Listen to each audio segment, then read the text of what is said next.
How to deal with bad times in life. تو ولا نبلونکم بشیء من الخوف والجوع والنقص من الاموال والانفسهم والثمرات.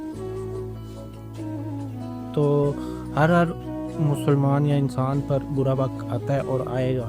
اس میں دو صورتیں ہیں، جیسے کہ اللہ کہہ رہا ہے کہ آپ میں انسان جب تکلیف آئے یا برا وقت آئے تو یا تو اکیلے گزریں، اس تکلیف کے اثرات کو خود پہ طاری کر کے ڈپریشن، انگزائٹی، بلڈ پریشر ایسی بیماریاں ساتھ لے لیں گے اور پھر اس برے وقت سے سفر کرتے جائیں گے اکیلے.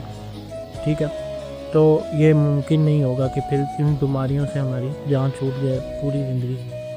تو ہم ان بیماریوں کو اپنے ساتھ جوڑ لیں گے.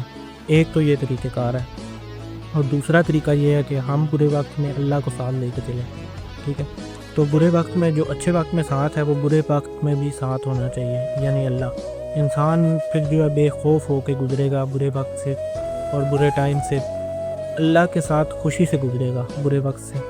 تو وہ تو برا وقت جو ہے وہ آنا ہی آنا ہے، کیونکہ اللہ تعالیٰ کہہ رہا ہے کہ اللہ واضح پیغام بھی دے رہا ہے کہ تم میں آزماؤں گا، لازمی آزماؤں گا، تم پہ برا وقت آئے گا، خوف سے آزماؤں گا، جان کے نقصان سے آزماؤں گا، مال کے نقصان سے آزماؤں گا. تو یہ اللہ تعالیٰ کہہ رہا ہے کہ میں آزماؤں گا. تو یہ ضرور آزمائے گا، ہر کسی کو آزمائے گا. تو دو صورتیں ہیں، اگر آپ اکیلے چلیں گے تو پھر آپ بہت ساری بیماریاں ساتھ اپنے اکٹھے کر لیں گے، اور دوسری صورت یہ ہے کہ آپ اللہ کو ساتھ لے کے چلیں. تو اللہ کو ساتھ لے کے چلنے سے اللہ برے وقت میں ہر کسی کے ساتھ ہوتا ہے. تو پھر جب برا وقت آتا ہے تو وہ کہتے ہیں قال انا للہ و انا الیہ راجعون، یعنی ہم اللہ کی طرف سے بھیجے گے اور اسی کی طرف پلٹ کے جانے والے ہیں. تو پھر مصیبت، تکلیف جو ہے یہ سرور دے گی، مزہ دے گی انسان کو جب اگر اللہ ساتھ ہو.